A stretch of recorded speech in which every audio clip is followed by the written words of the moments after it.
que habla de la eliminación de la pobreza, la necesidad de justicia y seguridad social, la proclamación de los derechos humanos a todas las personas sin distinción de raza, credo y sexo, a la importancia de la cooperación económica, y la OEA hace explícito en sus principios la unidad espiritual del continente. También habla de la seguridad colectiva, el desarrollo integral, el empleo, la vivienda, la cultura y el medio ambiente. Estos son elementos esenciales en un Estado de Derecho en que se debe abrazar a todos. Todas las dimensiones anteriores forman un telón de fondo esencial en el debate de los derechos humanos de los pueblos indígenas.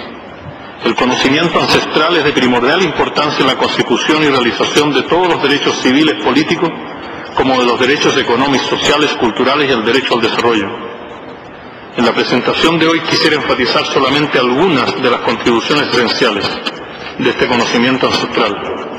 La primera es que el conocimiento ancestral puede hacer una contribución esencial al debate de la indivisibilidad de todos los derechos humanos. En general, la capacidad de mantener esta unión indeleble entre todos los derechos humanos está condicionada por el enfoque y percepción de las distintas realidades de las condiciones humanas.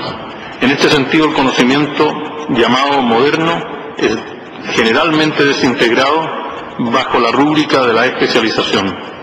El problema es que no hay mecanismos claros de integración y la mayor parte de nuestras políticas y programas se quedan fragmentadas y en forma incoherente.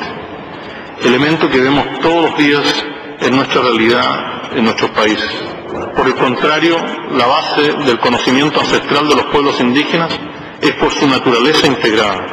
La cosmovisión indígena posee una integración total entre lo humano, entre lo natural y lo espiritual. Esto es esencial en los debates en relación al ámbito del medio ambiente, la cultura y lo social. Una segunda contribución del conocimiento ancestral es respecto al derecho consuetudinario. La importancia del derecho consuetudinario es esencial en la dinámica social y humana de muchos pueblos en América Latina. Un derecho aplicado particularmente a la tierra, pero también en relación a otras dimensiones de la vida de muchos pueblos. En este sentido, cabe notar la importancia de estos derechos en materia del manejo y control de los derechos ecológicos y medioambientales. Este es el caso de la creación de reservas naturales, de parques nacionales y la protección de tierras sagradas, cementerios ancestrales, ruinas arqueológicas y tantos otros aspectos de la vida humana ligados a la tierra y al manejo de los espacios en general. Una tercera contribución es que el conocimiento ancestral puede hacer una contribución esencial a la definición y al manejo de los derechos humanos colectivos. Es claro que hoy vivimos un momento histórico de la humanidad donde prima lo colectivo sobre lo individual. Aún en áreas tradicionalmente que han tenido un carácter estrictamente individual, como es la producción, el consumo, el comercio, etc., hoy comienzan a tener una importancia esencialmente colectiva. Naturalmente, esto también se aplica a lo que debe ser una concertación y manejo como el bien colectivo en sus aspectos más primordiales como la educación, la salud y el medio ambiente. Y también una contribución en el manejo de los recursos naturales como el agua, la tierra, el espacio, los recursos forestales, los recursos pesqueros, etc. El conocimiento ancestral es riquísimo en estas materias. Finalmente, y también a modo de ejemplo, quisiera hacer notar la contribución del conocimiento ancestral a la creación y el manejo de un Estado de Derecho en relación a los llamados bienes públicos, tanto nacionales como internacionales. Ejemplos de estos bienes públicos son el recalentamiento de la tierra, la destrucción de la capa de ozono, la transmisión de enfermedades, la destrucción y eliminación de nuestra diversidad biológica, la pobreza estructural absoluta y la inseguridad humana, y todos aquellos bienes y servicios que arrojan beneficios en el largo plazo.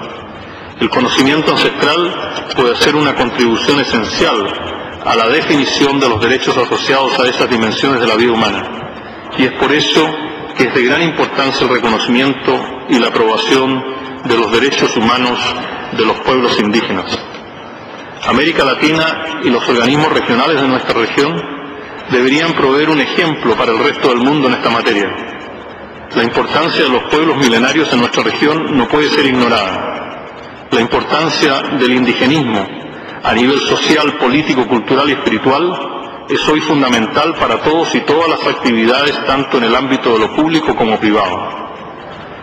La protección y los derechos de los pueblos milenarios no es materia de opción solamente, es simplemente una forma de crear una nueva arquitectura para nuestro destino.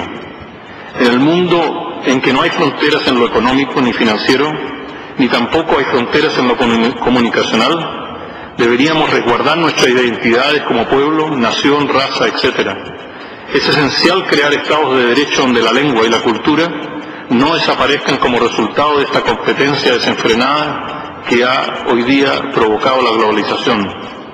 Un mundo globalizado sin un estado de derecho para todos será un mundo caótico, injusto, inestable y, yo diría, hasta peligroso. Los derechos humanos no son solamente instrumentos normativos, no son solo un aspecto jurídico. Los derechos humanos son además un instrumento de desarrollo económico y social. Quizás este pensamiento es el más importante de todos los que quisiera compartir hoy. Este pensamiento de que los derechos humanos no son solo un instrumento normativo, sino que también son un instrumento económico y social. Para terminar, quisiera enfatizar la importancia del conocimiento ancestral en la unión indeleble entre los derechos y las responsabilidades.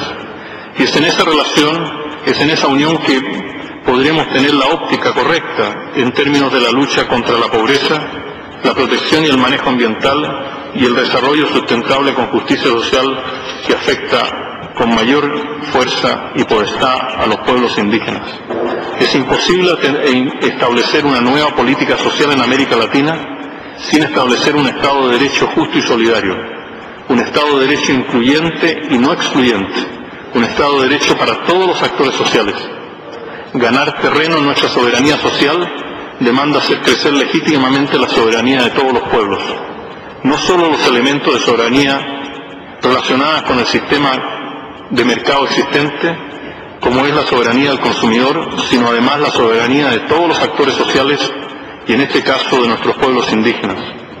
El concepto de gobernanza también debe ser incluyente, debe ser pluralista y debe ser diverso. Tenemos que entender a la gobernanza de lo social como una matriz y no como una propuesta monolítica, inflexible y jerárquica en que unos gobiernan y otros acatan. El sistema de gobernabilidad que existen en las comunidades indígenas deben ser cultivados, representados, protegidos. Tanto la competitividad social como la modernización institucional no deben ser entendidas como la eliminación o la destrucción de las organizaciones sociales tradicionales. Esto sería un gran error práctico como intelectual.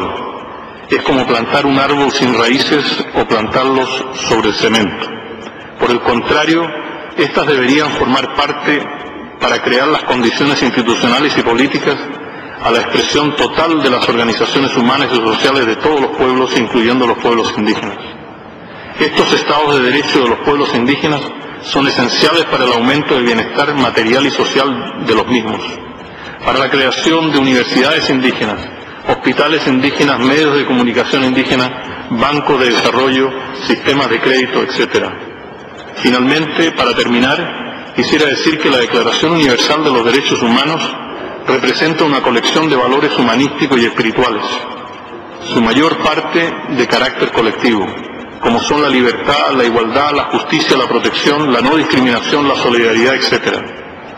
Como tales, estos valores no son palabras a abogar, sino que estos valores son estados del ser que hay que autorrealizar. La espiritualidad ancestral posee todos los instrumentos y mecanismos para dicha autorrealización.